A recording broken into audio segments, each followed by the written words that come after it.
Fala pessoal do primeiro ano, tudo bem com vocês? Como que você está? Certinho? Voltando das férias de uma semana, hein? Forga, muita forga. Eu tô levinho, ó. Fui para Paris, dei uma volta lá, né? Parque Paris, lá em Belém, né? Beleza? Estamos aqui do lado, aqui está o meu amigo professor Antônio Carlos, ele está aqui. Eu estou aqui, o Ernesto está aí atrás, ele é o nosso diretor de imagens. Tudo bem, Ernesto? Tudo certinho? Vamos lá? Vamos continuar aqui a bagunça de geografia. Na aula passada eu falei sobre as camadas atmosféricas, né? E hoje eu vou falar dos chamados elementos do clima, certo? Beleza? Mas antes de falar dos elementos do clima, queria que você lembrasse da aula passada, não é? O conceito de tempo meteorológico, que é o aspecto momentâneo da atmosfera, e o conceito de clima, que é uma sucessão habitual do tempo atmosférico, né? Quando você analisa o clima, você, né, no seu dia a dia, eu no meu dia a dia, eu só penso assim, ó, nossa, tá quente, nossa, esfriou, nossa, tá frio, nossa, tá chovendo, olha, vai chover, ó, que solzão, hein? Faz 80 dias que não chove no Pantanal, ó, vai queimar. Então, o que você percebe? Existem vários elementos do clima. Existe o vento, existe a pressão atmosférica, não é? Existe a chuva, a precipitação, né? E existe também a temperatura. O que eu vou fazer nas aulas, nessas aulas? Eu não vou falar do vento, que é muito importante. Por quê? Porque eu vou passar o vento lá para o lado da dinâmica atmosférica. Fica muito mais fácil entender, apesar da apostila trazer como um elemento climático isolado. Eu vou falar hoje de dois elementos. Vou falar da temperatura e vou falar o que? Principalmente da precipitação. Beleza? Por que esses dois são os mais importantes, professor, para essa aula, para esse contexto? Porque eles são aqueles que a gente percebe ou vê, né? Por exemplo, pressão atmosférica você não percebe, né? Umidade relativa do ar você não percebe. Só se você tiver muito conhecimento, assim, nossa, meu nariz está seco, minha garganta está seca. Dá para você, com essa percepção, né, perceber que o ar está o quê? Seco, não é verdade? Mas vamos lá, vamos para os elementos que eu vou chamar de elementos classificadores do clima, certo? São os elementos que a gente observa, vê, sente, não é? Que faz com que dê para a gente classificar o clima, beleza? Então, quais são esses elementos? O primeiro elemento é o elemento temperatura, certinho? Beleza? Eu vou te falar uma coisa, temperatura despenca na prova, mas não é prova de geografia. Na prova de geografia, a temperatura, ela tem a ver com o quê? Ela tem a ver com apenas a classificação do clima e tem a ver também com o estudo do que a gente vai chamar de dinâmica atmosférica e células de pressão, beleza? E lógico, né, nós fazemos o zoneamento climático do mundo a partir da incidência de raio solar, que acaba influenciando na temperatura, no aspecto térmico da matéria. Mas estudar o elemento em si, você não precisa. Ah, professor, então não precisa estudar a temperatura? Claro que você precisa estudar a temperatura. Você precisa estudar a temperatura na física, não é? Você precisa estudar a temperatura na química, não é? Inclusive, temperatura, a gente pode dar um conceito bem simples o grau de agitação térmica das moléculas, não é, o Antônio Carlinhos? Aí, ó, tá vendo? Beleza? É o grau de agitação térmica da matéria.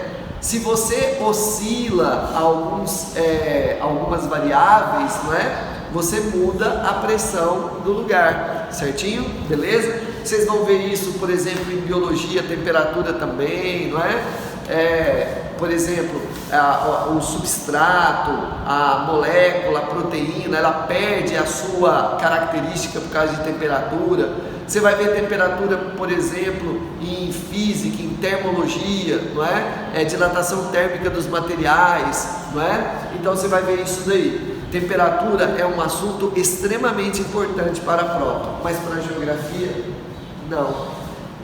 Aliás, é a medida que você use para classificar o clima, a medida que você use para entender pressão atmosférica, células de pressão, a medida que você use para analisar a dinâmica das correntes marítimas, beleza?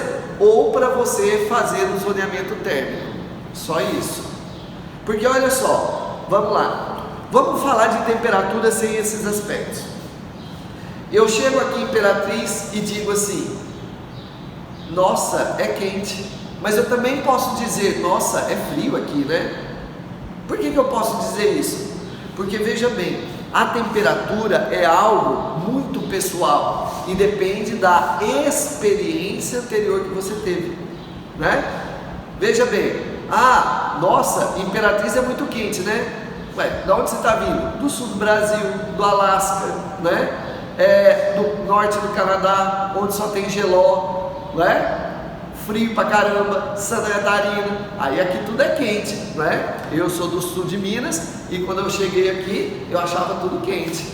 Agora, se você vir do Piauí, aqui é fresquinho, meu filho. Por quê? Porque lá é uma amostra grátis do inferno, né? Beleza? Lá é muito mais quente do que aqui. E aí você fica pensando: então quer dizer que é uma experiência que eu tenho. Então o que eu sinto antes é que eu vou perceber agora, o que eu vou comparar com agora. Perfeito. É isso que você tem que saber sobre temperatura nessa aula. Agora, o legal é você lembrar de umidade, certinho? Umidade a gente estuda pra caramba, certo? Nessa parte de elementos. Beleza? Umidade, precipitação, né? E temperatura são os dois elementos classificatórios de um clima. Beleza? O clima daqui de Imperatriz é clima tropical semiúmido, ou continental ou típico. Olha só, sempre quente, com baixa amplitude térmica, né? Médias térmicas elevadas, com chuva no verão e seco no inverno. Tá vendo? Temperatura e umidade. Veja bem, a umidade, ela pode ser uma umidade relativa, certo? Que é um elemento, mas deixa de lado, beleza? É a chamada umidade que a gente não vê, beleza? E o que? E existe a chamada umidade de precipitação, beleza? Precipitação. Tudo bem? Tranquilo? Olha só, pessoal, a umidade de precipitação, ela pode ser basicamente três, né? Por exemplo, lá na minha terra, na Áustria, tem muita chuva, tem muita neve, então pode ser em forma de neve, certinho? Pode ser em forma de granizo, mas o legal é você lembrar do quê? De chova. Olha que bonitinho. Então é de chova, certinho? Porque é o que mais acontece aqui no Brasil, beleza? Então um dos elementos é a chova. O que é a chova? É uma precipitação, né? A chova ocorre por três motivos, né? Na verdade, dois motivos. Ou uma nuvem fria bate numa superfície quente e gera um choque térmico, ou a nuvem quente bate numa superfície fria, gera um choque térmico, beleza? Tudo bem? É igual a garrafinha, viu, gente? A garrafinha de água gelada num dia quente e úmido, né? Você pode perceber que a água, ela fica no entorno da garrafinha. Ou você pode ter uma mudança de pressão, a nuvem sobe, a nuvem desce, também pode gerar precipitação. O legal é você lembrar dos tipos de chuva, certo? Dos tipos de chuva. E aí, o mais legal ainda é você lembrar, em alguns lugares do Brasil predominam alguns tipos de chuva. E quais são eles? Então vamos lá. Se você estiver falando da Amazônia, na Amazônia, por exemplo, em lugares quentes da zona intertropical, você vai ter um tipo de chuva chamado de chuvas convectivas. Ó, chuvas convectivas. O que são essas chuvas convectivas? Você tem que lembrar disso, ó.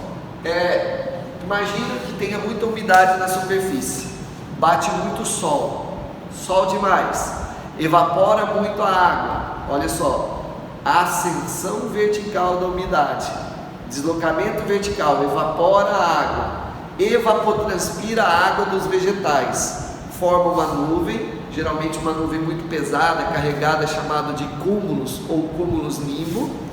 Essa nuvem extremamente carregada, ela vai pesada descer, vai ficar muito baixa, vai entrar em choque térmico com a superfície, né, por questões da irradiação, né, que você tem do calor, e aí você vai ter uma precipitação em forma de pancada de chuva, geralmente no final da madrugada ou no final da tarde, mas pode acontecer em qualquer momento. Então você percebeu que são chuvas convectivas? Chuvas que ocorrem devido à circulação vertical da umidade. É essa a definição da chuva. Acontece muito na Amazônia, porque a Amazônia tem muita umidade superficial e acaba evapotranspirando e evaporando, por causa da floresta úmida também, né? Essa umidade formando essas nuvens nimbos, certo? Agora, se você mora, por exemplo, no litoral oriental do Brasil, que vai do Rio Grande do Norte até o Rio Grande do Sul, você vai perceber que, acompanhando a faixa litorânea, vai haver uma cadeia montanhosa chamada de Planalto Atlântico. O Planalto Atlântico, ele vai receber a umidade que vem do oceano, a nuvem vai bater na serra, gerando choque térmico ou variação de pressão, certo? Provocando chuva. Então a nuvem bate no relevo, que provoca chuva. Se não batesse no relevo, não provocaria chuva. Então você tem aqui um tipo de chuva chamado chuvas de relevo, certinho? Essa daqui, gente, tem um apelido, viu? Às vezes o apelido é até mais famoso do que o nome, né? É chuva orográfica, certinho? Beleza? Orografia é relevo, certinho? Beleza? Tá vendo como é fácil? Chuva bateu no morrinho, chuva de relevo. A aguinha subiu, formou nuvem e desceu, chuvas convectivas. Agora olha só essa daqui, ó. Lá no sul do Brasil, Rio Grande do Sul, Santa Catarina, né, Paraná, você tem o quê? Você tem uma disputa de massas de ar. Às vezes a massa fria entra e dá uma batidinha na massa quente. Se uma delas tiver umidade, choque térmico, chuva. Às vezes a massa quente avança e a massa fria ela foge. E aí as duas se tocam, choque térmico. Se uma delas tiver umidade, chuva. Se não tiver umidade, vai acontecer o que? Geada, que é outro fenômeno atmosférico, não é? Mas se tiver umidade, chove, certo? Beleza? Então, frente fria chega, bateu na massa quente, choque térmico, chuva, se tiver uma ou as duas umidades. Chegou uma massa quente, bateu na massa fria, choque térmico, chuva, se uma delas tiver umidade ou as duas, certinho? Essa chuva é chamada de chuvas frontais. Lembra de chuvas de frente fria, frontais, certinho? Acontece no sul, no litoral acontece as chuvas orográficas e na Amazônia a chuva convectiva. Aqui em Imperatriz acontece em novembro a chuva convectiva, né? É chamada de, olha, vai chover. Por quê? Porque é uma nuvem muito grande que chega, né? E dá aquela pancada de chuva, beleza? Certinho? Vocês devem lembrar de janeiro, fevereiro e março, né? Quando os carros começam a andar sozinhos na rua. Então, é aqui, né?